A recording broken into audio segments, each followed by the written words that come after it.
like their engineering work kind of late at night, so as to have minimal disruption. So basically, if you're streaming a fucking major from the UK, it's not ideal. But there you have it. So it's me and Vendetta. If you're just joining, we're gonna try and power through. There'll probably be some spikes and some drops. So apologies for that. I imagine that's gonna go over the course of the day, and by the time it gets to like 6, 7, 8, when the working day starts, it's gonna be good. So slowly but surely. Yeah, slowly but surely we're gonna get there.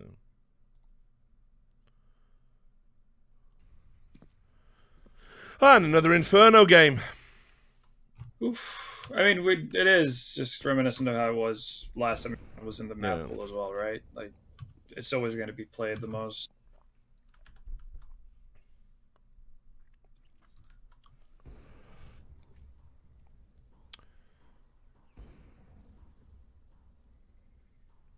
No worries, Lorks. I'm glad you guys are all tuning in. I also missed a sub there from Sitoin. Thank you very much for the sub, buddy. We're slowly creeping and climbing towards that 1,000 target. Vince has got a bit of a headache, so he's going to have a lie down and come back a little bit later. So I'm here with Vendetta at the moment. You remember Vendetta? Old school Norwegian player, analyst, commentator. He's done it all. Lurking in the shadows. Yeah. Which we learned yesterday. Yeah, which we did learn yesterday. Yeah.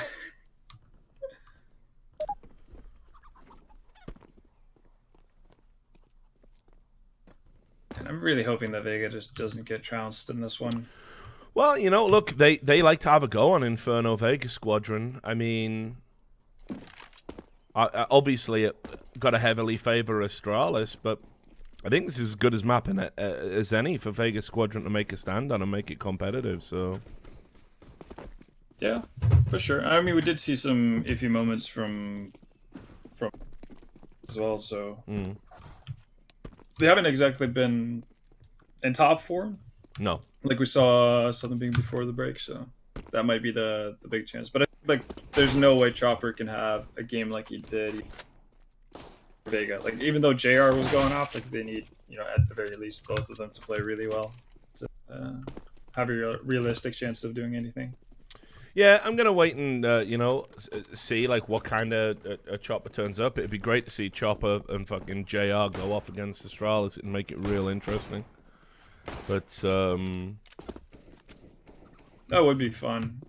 Things like, where do they get the rest of their firepower from though? Like, obviously, like, yeah, sure.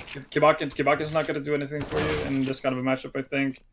I don't see Hooch or Hoochie doing much either. So it's like, I think they might be spread a little bit thin. This is also where I'm kind of sad that.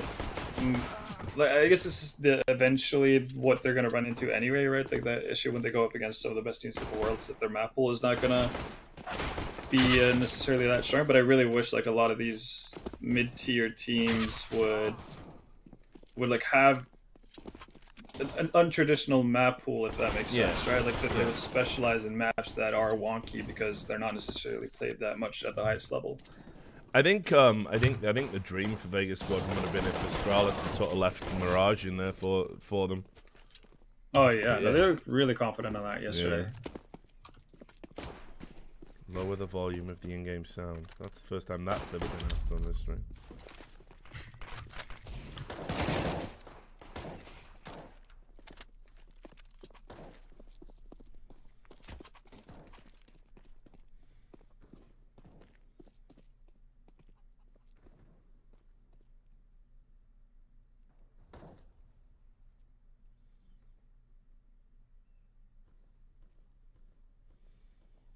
Sound was fine. Alright, let's split the fucking difference then. Yeah. It's called compromise.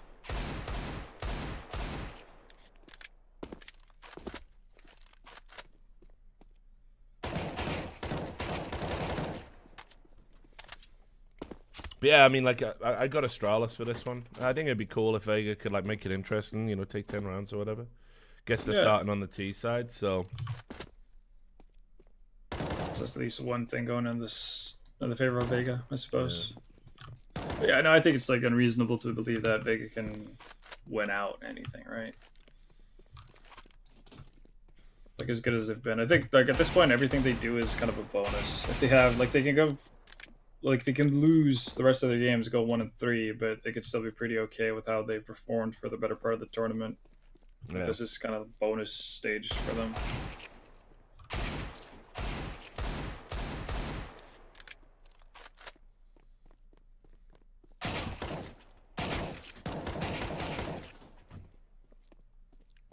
Who do you think is most likely to be an upset team in the top 8 of the ones that, well, from what we've seen so far? And I mean, I feel like Windstrike becoming a top 8 team would be a massive surprise, but like realistically speaking.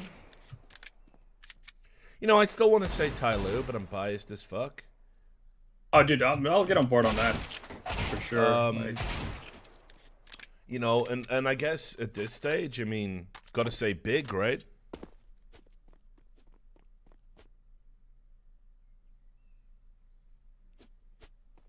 So I think they count now. Solid teams. I like pretty much every team Godby's been in. Just seems to do wonders. Still remember the old Godby mouse sports that he got fucking backstabbed out of. Oh, that's true. Yeah, that was good. The Nika rendition. Yeah.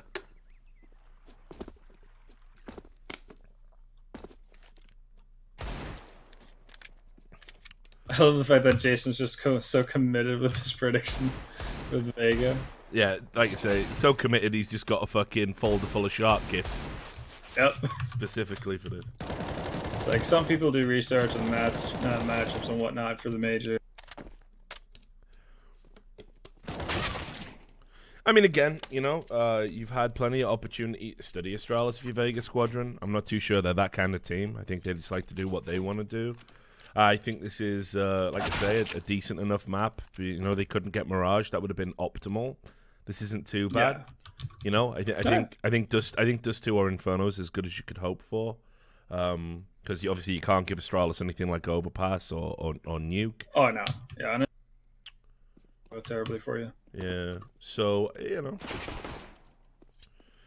This is thanks for the cheers there. Who am I punching down at today? Just the usual targets, you know. Sky Sports. Face it, obviously. You know, another little small company. Every big organization. Yeah, you know, punch down all the time. From my lofty ivory tower as the most powerful man in not just esports but the world. Sitting at the BBC equivalent of the UK equivalent of the White House right now, the Oval Office. Yeah. I guess that would be, what is it, 10th Street or whatever it's called? I'm not too sure. Down to 10th Downing Street, isn't it? Oh, 10 Downing Street, yeah, Downing Street. Yeah. Number 10. Cheers for the 8 months in a row. Diet Cola 01.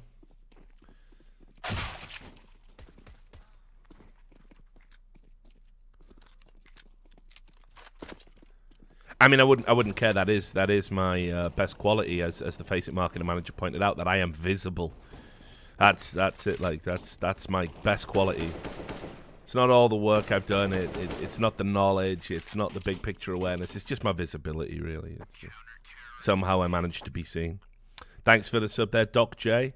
I want to say, if you're the Doc J from Counter-Strike Source, that's pretty wild that you've swung by, but Doc J is also just a classic name because of Julius Irving. So, but thanks for the sub, buddy. Sub notifications aren't being displayed. Why is that?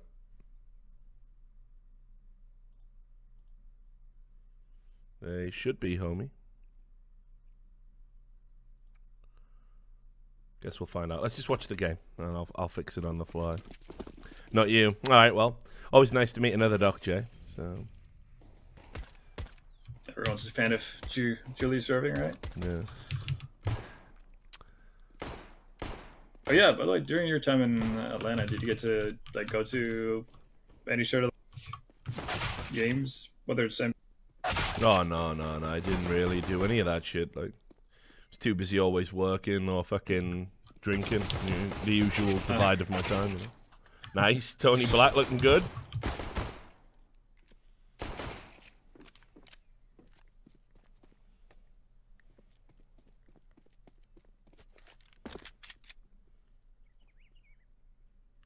He actually balled out in the piss around. What was it?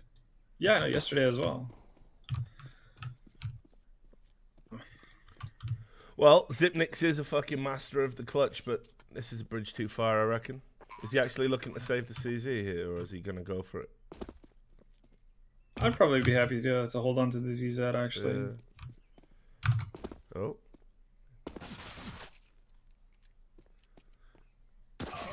See, there would have been a good, that would have been the best situation to use one of those aim locks that Dan M tells me he has. That would have been a real good situation to use it in, but guess he mustn't have had it active for that one round, but just all the others.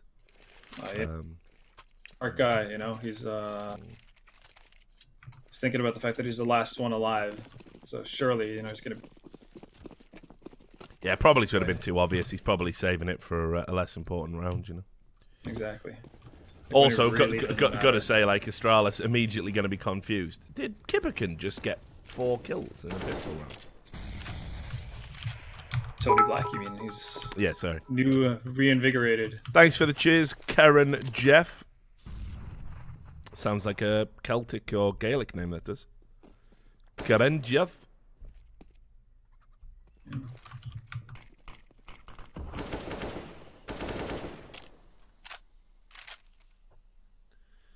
Let's see what happens here. Then really sick of the game. Yeah. It would be really sick if Vega could just win the first buy round as well, so they're guaranteed 5 rounds. Yeah. Makes it you can do a lot with that. I mean, you know, they're not running into a stack here either, so they should get the plant and get the site down, but Zipnix has got Poochie. Yeah, Crush wrapped around perfect there. So site wide open. I'd be slightly worried about them losing too many members. Any chance of NBK coming to the No Major Club cast? There's always a chance, buddy. I know Nathan, so he's more than welcome to join us. Obviously, I don't know what he's doing this major. I'd have assumed some French stream would have fucking had Nathan given his insight. Probably the best player to not be at the major because of the ridiculous situation over at G2. That's some unfortunate stuff in Apex. Yeah, him and Apex, man. It's really strange, like, because they are like mainstay names, right? Like for the biggest tournaments at Cat. Yeah. At all in so long. I think you know, like I say, I've said it before. I think MBK is like just one of the best French players of all time. Oh, 100%. Like if not, like, I know obviously like people will be like, oh, but what about Shocks? What about Kenny S? You know, blah blah blah. Like NBK is all like every successful team has had NBK in it. Ever since he was discovered by Very Games as like a 15-year-old kid with a fucking Justin Bieber haircut. Yeah, when he looked like Justin other. Bieber before he shaved or anything. MBK for me is the just greatest French all-rounder, just one of Counter-Strike's all-time greats as well. How good he was individually, he was just so fucking versatile in just terms of like where you could. I mean, listen. There's actually nothing he could do because he was a really fucking good upper back in Source as well. That's what I'm saying. Like he AWP'd like in various iterations of Very Games, you know. Yeah, when they kicked Kenny S. Yeah. Like that. Like, I remember that. That was like. He was fucking lethal with that weapon. Yeah. He's been in IGL, which I still think he can do that role really well and better than perhaps he's had opportunities to do. As if this is coming down to a 1v1. This is going to mess up their buy so badly. Like. Yeah. And it's Kibbekin as well. Device will fancy this, dude. Like, having to get the bomb plant. Yeah. That's what I'm saying. Like, what he needs to do is he knows he's going to be like construction. I'd have fucking ran down banana me and tried to get to the other side. Definitely at the time for it was like 40 seconds left or something when we started that 1v1. And now he's going to fucking peek and give it away, is he? But you heard him. I think this flash is really unnecessary. Oh, God. Oh, yeah. It's a poor flash as well. Yeah, that was a waste. Doesn't have armor, though. True. He's just got to land that first bullet. Yeah, there it is. Fucking close, though. But this is what I'm worried about, because now they're going to go into the next round with, like, pretty shoddy buy. Astralis are going to have a... Yeah, you're probably going to see, let's have a look what... Yeah, because JR can't get the AWP here, so... Like, obviously, they're T, so they're going to have an okay buy, but... That's really the root of it, and the fact that they're not able to build sufficient bank to the point where they get a good chance of having a re-go at it if they lose the first buy round. Yeah. Oh no, they managed to get... Oh, so that was his money with the AWP. That's fair. That makes a big difference now because it's easier to, you know, have banana control with it. So that's good.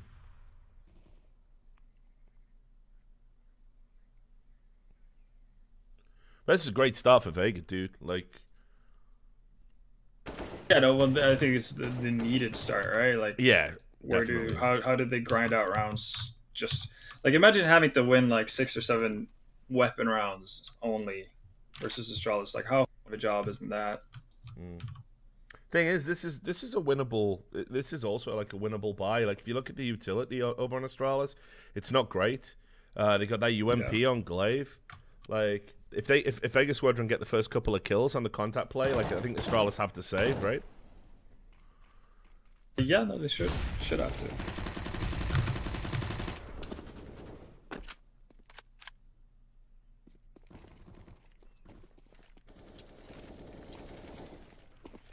Presume you've seen. I'm not really sure. Sorry, go on, dude.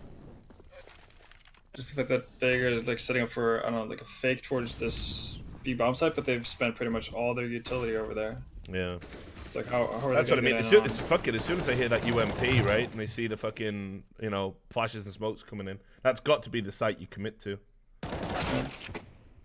This is a good fucking fake out, actually. I mean, yeah, they drew out device. They have, like, the utility is going to be an issue for them to get on the site. As like Hoochie finding magic. Chopper's got to go big here. Oh no, Chopper, dude, this is a bit too passive, I think. Because now you're letting them out of library. Yeah, that was bad. I think he had to hold at the arch there, because they can get on the site and the bomb's planted for Chopper though, right? Yeah, but right now Astralis is going to be able to cover pretty easily, I think. Like, they can crab claw him. There should be someone coming around from arch side as well, but yeah, not that it matters. But that's fair. I kind of feel that was a bit of a throw there from Vega. They had the opportunity. I think they should have let go a little bit in terms of like how much utility they spent on faking B. For what it looked like as well, the guy who was faking B was interested in actually running through the smoke in towards CT spawn, which is a cool idea, but at that point you might not need, like, do you really need the smoke towards CT spawn, or can you actually just put it down on the stairs instead and work with that? Yeah. Because if you're gonna dive through, then you might as well try to just be alive. If you can just be alive in CT spawn, then that's gonna fuck with the CT rotation, right? And that's where that fucking buy round where they lost all those guns are gonna come back and bite them now. Yep. JR's already. Yeah, Mac 10 Deeks, UMP, like it's. Yeah, probably it's the start of a prolonged period of bleeding out. Now it's like down to the fact like whether or not they can actually just get their shit together and not do unnecessary risky force, right? Yeah. Which of course like, it's Russian. It's Russian CS, so I can't see them. Oh yeah. Can't see them not forcing it. That really is the big scare. Yeah, that's pretty much round right at the start there. So.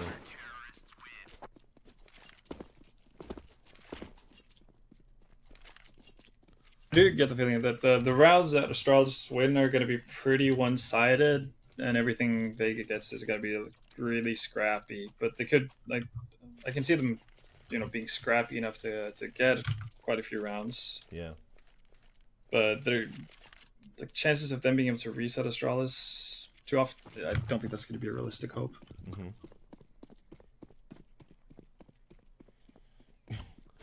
Yogurt TV says all I can see on Astralis player picks now is their necks. I'm telling you, it's unreal, isn't it, guys?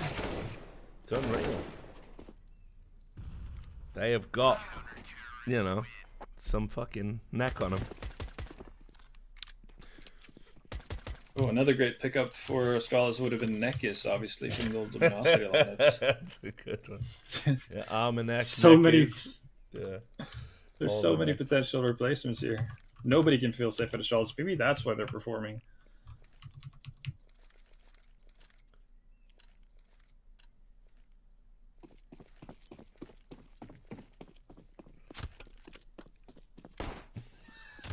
Someone's got zip neck instead of zip axe.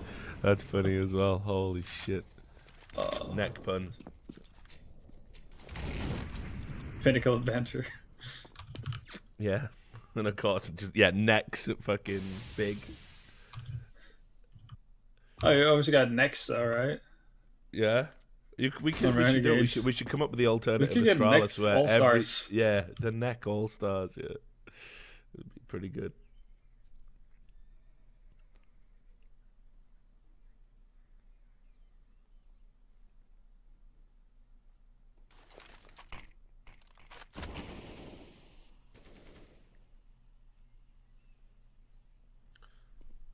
Got to keep one eye out for Duncan as well, who claims he's dropping by at some point with his boy Max Mellet, who's going to be coming. Don't think anyone wakes up anymore for these games. Like, I think it's just me and you. We're just the lunatics, me, you, and Vince.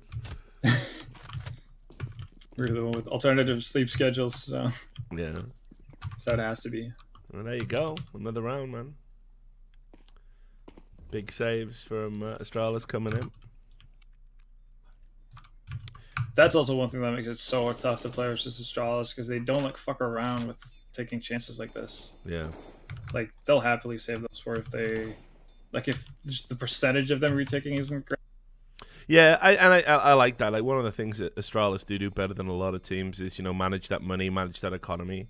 It's very reminiscent of, like, you know, 2015 kind of Fnatic, where it was like, it was all about percentages and margins. That's obviously how, like, Pronax thinks about the game.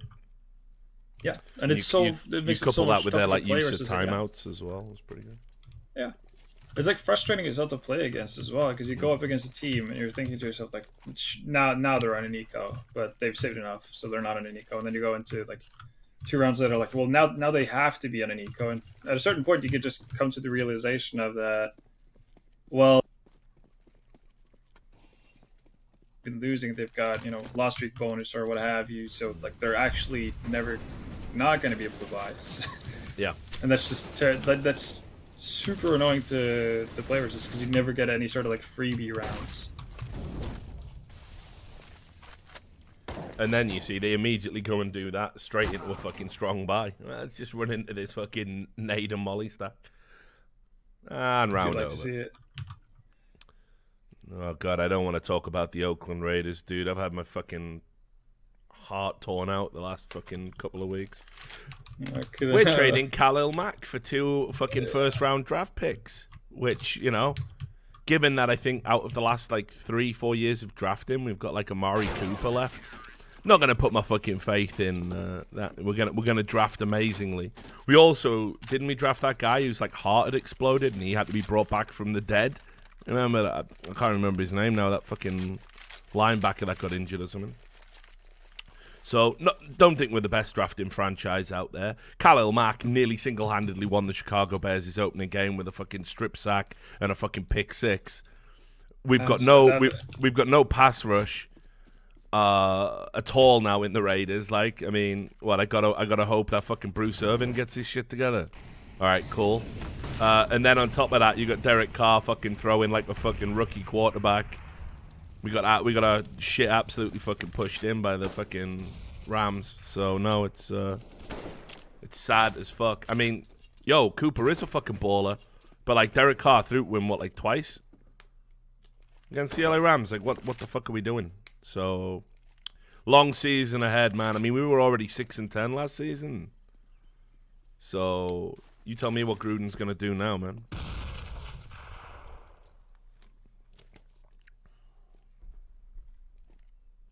Like, I don't want to be one of those teams where it's like, hey, we're going to be great in 5 years.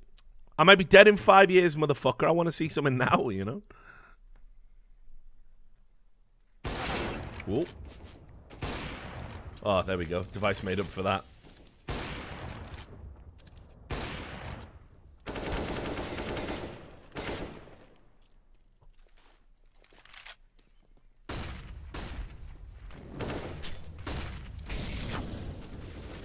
Still pretty surprised by the fact that they guess 4 rounds.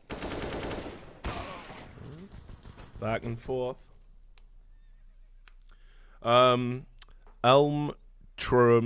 Eltrums wants to know, can you tell me the players with the biggest head, the longest legs, and then it disappeared too quickly? Biggest head, Bondik's has got a massive head to body ratio, I know that. Pretty big head as well, right? Yeah. Longest legs? It's a tough one. You don't often see player legs, do you?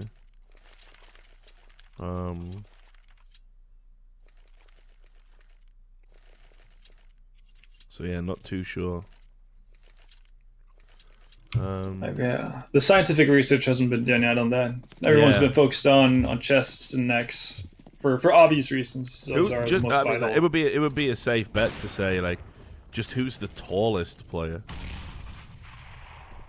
Ooh, might be one of the VP guys. Snacks is a tall ass motherfucker. Yeah, Snacks is tall, but I don't think he's got long legs. He's just got like a huge body. Yeah. Is there anyone over 2 meters? Don't know, man. I'm trying to think, because like Glaive's really... I feel like Glaive is really tall. I think he seems taller because he's skinnier, though. Yeah, maybe. I still think he's like 6'3", 6'4". Really? That tall? Yeah, I think so, dude. I'm pretty sure he could play basketball. Huh. But they like none of the guys. It wouldn't be from one of the NA teams at least, because those dudes are pretty small, except for Ska, really, in terms of height. Yeah, I can't think of anyone who's like, well, yeah, all the Tyloo guys are small as well. Nobody on Renegade. Well, I guess Jacob's pretty tall. He's at least above 190.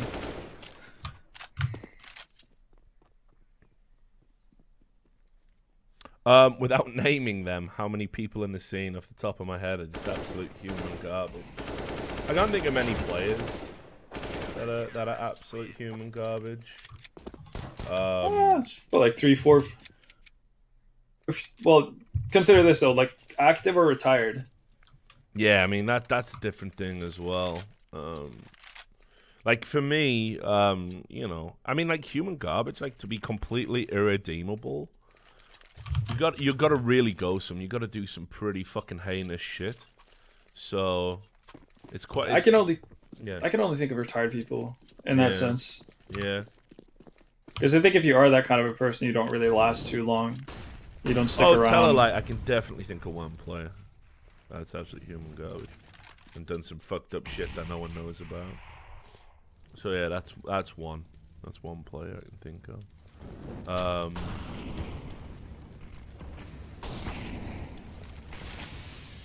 But yeah, in general, you're more likely to find like talent and tournament like people, and you know, people who run tournaments are more likely to be human garbage. People who run organizations are more likely to be human garbage.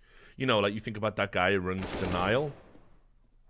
Oh God, Robert Ringnalder or whatever.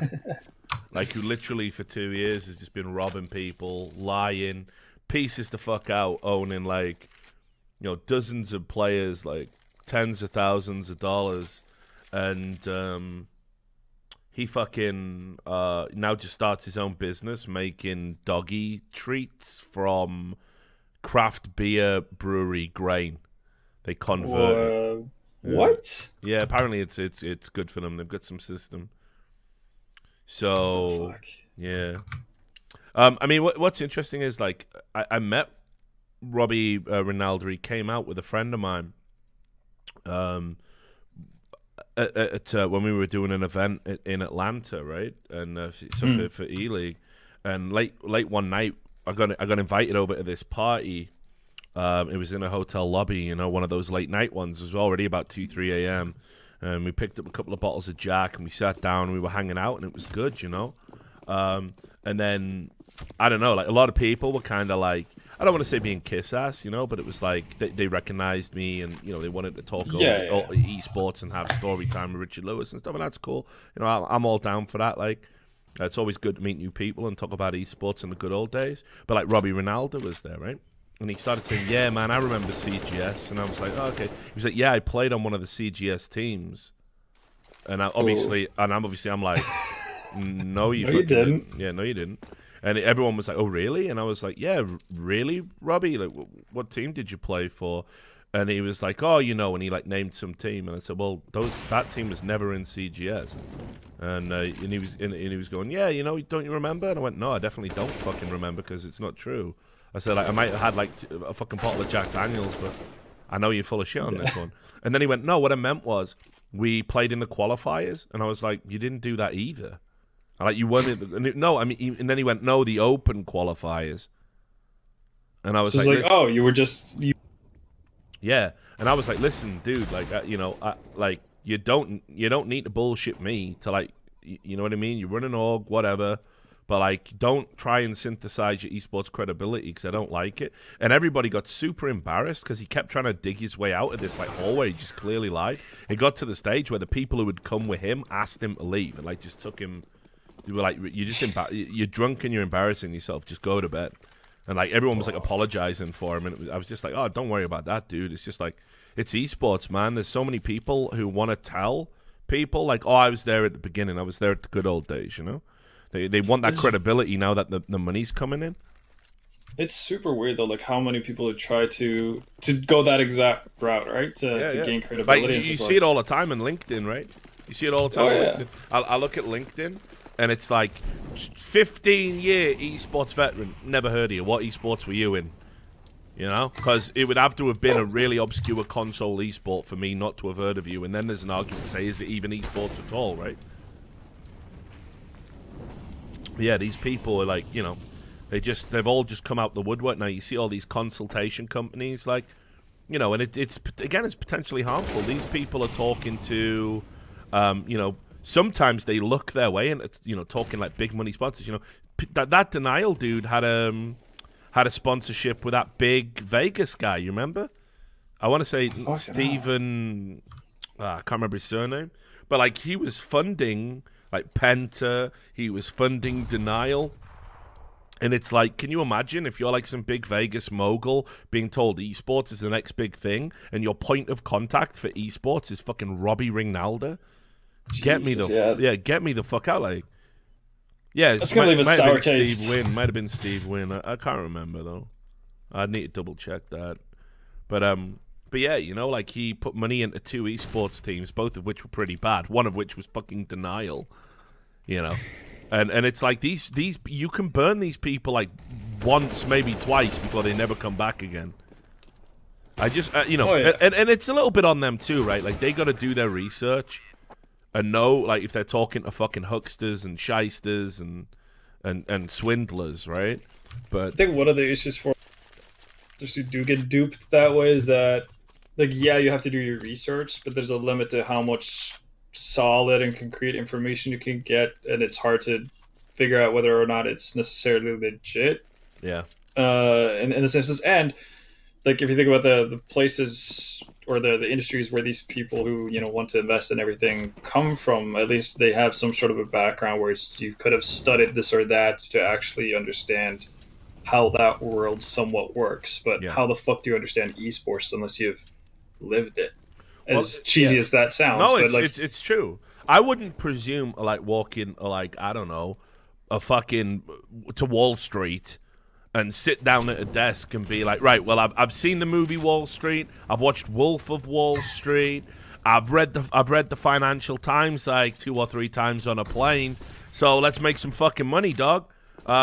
Yeah, you know Wall Street, right? So you tell me all about it, but I'll sit down here and I'll just run this shit. Yeah, you'd be so fucking out of your depth, and like I know again because it's fucking video games. Because it's video games. That's it, Stephen Crystal. Stephen A. Crystal. Thank you, Luke Cotton. Good to see you here. One of the people who do know esports and do consultancy, among other things. Is that Luke from Power? Power? That's Power Gaming, Luke. Old school. There you go. So, you know, it's like they think because it's video games that it must be like low level, and it's like no, because what we're talking about here is effectively a business ecosystem with lots of intricate moving parts, plus a business that has such a small data sample size that trends. If you only know the last 2 years, you can't extrapolate any trends. There's no, you know, if you went around when the CPL bubble burst and the CGS bubble burst and how budgets dried up in a recession, because obviously we're going to have another recession in the future. That's the nature of our current economic system, right? So you got boom and bust. There'll be recessions again down the road. So what happens in a fucking recession, right? Cheers for the sub, Luke. Oh, Zweet gifted you a sub. Thanks for that, Zweet. You know what I mean? It's like nobody knows. And instead, these people are like, oh, look, I read a news report saying that esports is the next big thing and it's going to be $1 billion industry. Let's throw some money in that. Who do we get? Oh, look, this guy on LinkedIn called Robbie Rinaldo claims to have run one of the oldest esports organization. And I know him. He lives locally. Fuck it, let's take a lunch. And this is literally how it's happening. And like I say, you know, it's just all swindles and bullshit. Meanwhile, people like me, because of, you know, they go on and Google my name and they find a Reddit thread where it's like, didn't he kill a child once and eat its heart to give him unlimited life? You know, like just some bullshit. They go, oh, we can't have him. You know, we can't consult with that guy. You know, yeah, but let's definitely consult with this liar and thief over here. Because it's a problem. I saw one guy in your chat mention, you know, find the most reputable esports journalist, you know, or journalist within that field. The thing is, like, it's so hard to differentiate because, you know, as good of a job you do, right? Because you do such a good job and you do investigative reports, you create enemies. So even if people look into like who's who, like who should I listen to, even though the people in the know can tell that, well, yeah, Richard Lewis is a guy to listen to if you want to know what the fuck is happening. Yeah, that's not necessarily an out. I think it's a shame that no one's figured out that very often in esports, the most maligned people are the ones that sort of, you know, are the biggest critics and kind of just tell the truth. You know, me, Scoot, you know, Thorin, people like this, right? And nobody in the community ever puts together, oh, why is this guy constantly like, you know, they always say, oh, he was driven out of this community, like peasants with fucking pitchforks and straw hats and burning torches turned up at my house and were like, you know, burn the monster, burn it, you know. I wasn't driven out of anything. I just stopped and focused on something else. I'll go wherever the fuck I want, and I'll say whatever the fuck I want, and I'll do whatever the fuck I want, and community feedback be damned. But, you know, like, it's frustrating that people that claim to be intelligent don't put it together that, you know, there's a reason why, you know, somebody who has been pretty much airing the dirty laundry of esports for 15 years gets as much shit and has as much negative stuff said about him. Because obviously it doesn't benefit anybody to do what I do, except the people that lap it up and fucking attack me for doing it, you know, because they're idiots. So you can't really do anything about that. But like I'm making a point of it now. Like whenever I see these panels that are coming up, I basically said I'm not moderating any panels anymore, but I will talk on them. And every time I see one, I'm like, do you want a real expert in esports to come and talk at this thing? Or are you happy to have someone who's been in the industry for 18 months? You know, I've literally seen people on like LinkedIn and everything else, like say, oh, I've been in esports for 12 years. And you're like, okay, what were you doing for 12 years? And they're like, ever since I got my first Super Nintendo. You're like, right. What you mean is you've played video games for 12 years. How is that in any way the same as you being active in an industry? That's like saying because I had a fucking calculator, I've been a maths teacher for fucking, you know, 12 years. Hey, though, they moderated Shroud's chat for 4 years. They're definitely qualified. By the way, Chopper's got his 2 first frags of the game. Yep. he's back. It's a bit of a rough. This is my worry for Vega, the fact that he would No, this was a big issue. Like, we did say, like, you know, it'd be great if Chopper and JR could go off. If that doesn't happen, they're not going to be in this game, you know? Yeah.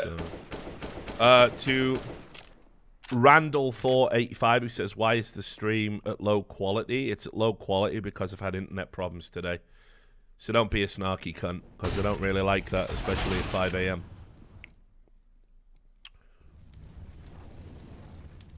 So you can have a stable stream with slightly less quality, or we can go back to lagging and dropping frames if you want, mate.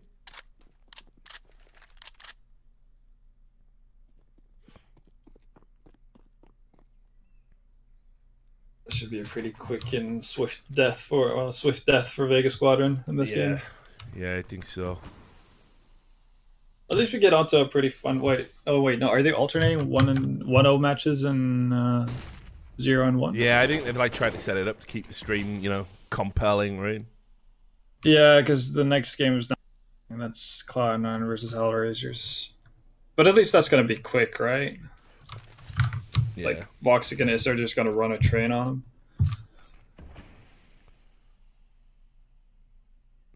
Any thoughts on Norm Macdonald? I'm going to talk about that on the Richard Lewis show when we do one. I think it's unreal. I think Norm Macdonald comes out and like talks about how stupid the current climate is, where people talk about stuff and like lose everything and get absolutely wrecked. He's out there to promote a Netflix show. He's getting asked questions by journalists, which if he dodges them and says they don't want to talk about it, they probably run an unfavorable article about him anyway. He fucking answers the questions honestly with a couple of jokes thrown in. And, like, I don't even understand the controversy. Let's analyze what he said. He said, you know, about Roseanne Barr and Louis C.K. He said, you know, like, they lost everything, and that's one thing that the victims can't say that happened to them. Now, obviously, that's a tongue-in-cheek joke, but it's true. Louis C.K. pretty much, you know, he lost his TV production career, and he should, because he, in my mind, he abused his power, and I would consider that probably the lower end of the spectrum of sexual assault, but sexual assault nonetheless. I've lost all respect I had for Louis C.K. as an artist and a performer. I think there's something wrong with you if you're abusing a position of authority to basically jerk off in front of fucking women because you're some little weird incel cunt. I can't take him seriously after that. I still think he's a straight-fire comedian. Whether I'd ever financially support him again, probably not, honestly. That's my opinion. You don't have to do the same. You can make all the arguments in your mind about, but he did ask first. Again, I say to those people, imagine if your daughter came home from work and said, my boss asked if he could jerk off in front of me, and I was so scared and I didn't want to lose my job, so I said yes. You would be mortified that that happened to your daughter. And you would probably go down to that office and you would have a stern word, shall we say, with that boss in the car park. So don't make excuses for Louis C.K. just because he's fucking funny. Anyway, the Roseanne thing was blown out of proportion. I don't think she legitimately even thought the person was black when she said it. I think it's pathetic to try and hide behind excuses about Xanax or whatever she said, or Zoloft or whatever she claimed she was taking. You know, I think that's pathetic. Just own it. You made a joke that used the word Planet of the Apes. It turns out the person you were saying about was black. I think to immediately leap to that being racist is a sign of the times and is ridiculous. But again, she lost her TV show. She lost relationships. She was castigated. She was considered a Nazi because people brought up this old photo shoot she did where she dressed up as Hitler, and everyone went, look, she's secretly a white nationalist. First of all, she's a Jew who's very pro-Israel. Second of all, Charlie Chaplin dressed up as Hitler, Mel Brooks dressed up as Hitler. Is everyone who's ever dressed up as Hitler to make a point of parody or satire a neo-Nazi now? Again, if that's where you're at intellectually, you're a fucking moron. You are a moron, and your opinion actually should be suppressed. Fuck you. I'm sick and tired of morons driving the discourse. Fuck, you know. It's hilarious. We can't have free speech if it hurts people's feelings. All right, why can't...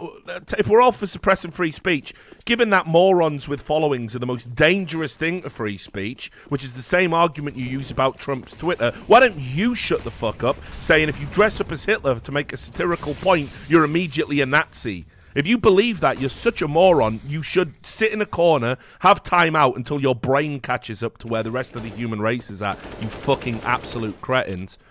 And then, okay, so Noel McDonald talks about that, got absolutely blown up for it. What do you want him to do? He's a fucking comedian being asked about personal friends. He makes a joke about it and says people lose everything these days whenever they say anything vaguely fucking controversial, right? And so what do? You try and take everything off him for saying something vaguely controversial. Well, Yeshua showed Noel McDonald to be wrong. The other thing he said was they cancelled his appearance on The Tonight Show because he fucking said, you know, I'm glad the Me Too movement has slowed down. Now, what does that mean? Now, listen, he said, quote, it was like, oh, people are being sexually assaulted. Here's these hundreds of women telling their story. And then it quickly became, believe every woman unquestioningly. And he talked about that guy from The Talking Dead who it looks like, you know, there was a police investigation that exonerated him. There was a network TV investigation that exonerated him. You got to be super careful with listen and believe. I know it's rare that women lie about this stuff.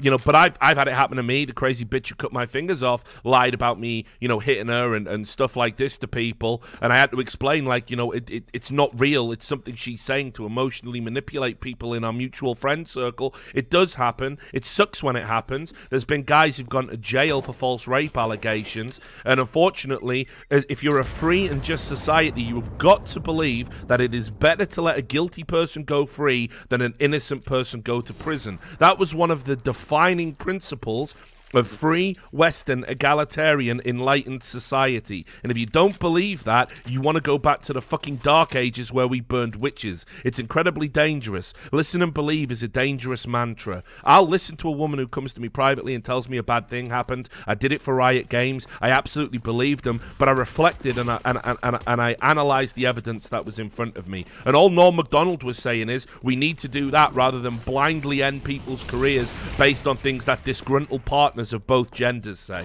Because of that, he's being told he's not going to be on television.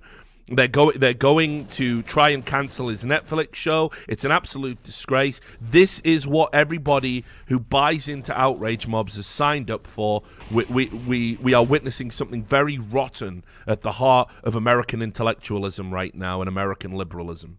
So there you go. That's what I think.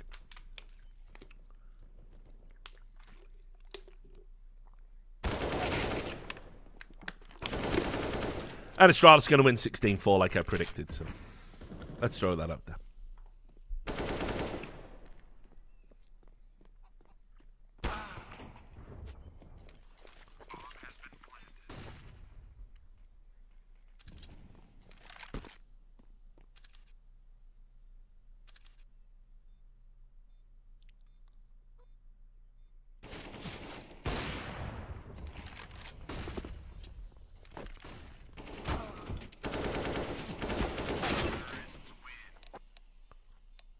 Right, there you go. Imagine having a mega mind like mine where I can rant about world politics and accurately predict CS scores. I think I might be the most intelligent person who's ever lived. Chopper 2 for 17. Embarrassing. And that, as they say in the world of esports, is a GG.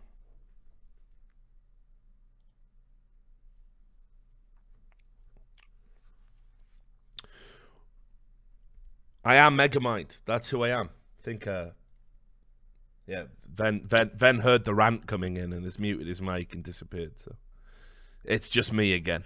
This is what happens. You rant about the truth, and your friends leave you. It's like being Jesus in a way. They hated him for he told the truth. So. Bye, Momo.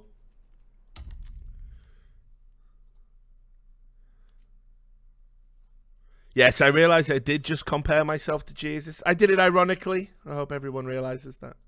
Don't think I'm the Son of God. Not yet. I've often thought I might be an alien sent here to observe the human race, and I've simply forgotten that that was my mission, and I am going to get beamed up by my alien brethren because I feel so disconnected from the rest of humanity at times. But that's a private thought. That's a private thought that I keep to myself generally. It's why when you hear me say "beam me up," it's not a Star Trek reference. I'm actually asking that the mothership from whence I came comes and takes me, and they go, "Hey, Richard," or whatever my name really is. Tell us about them humans. Then I'm going, "Oh, thank fuck! I thought I was one. I was getting really depressed. I thought I was the same as these idiots, but I'm not. I'm not. I'm actually better. It's okay." Anyway, let me tell you about Twitter. Let me tell you about social media mobs. Let me tell you about cognitive dissonance. Let me tell you about all of these things. They're not ready. They're not ready for the power of interstellar travel yet. They're not ready for it.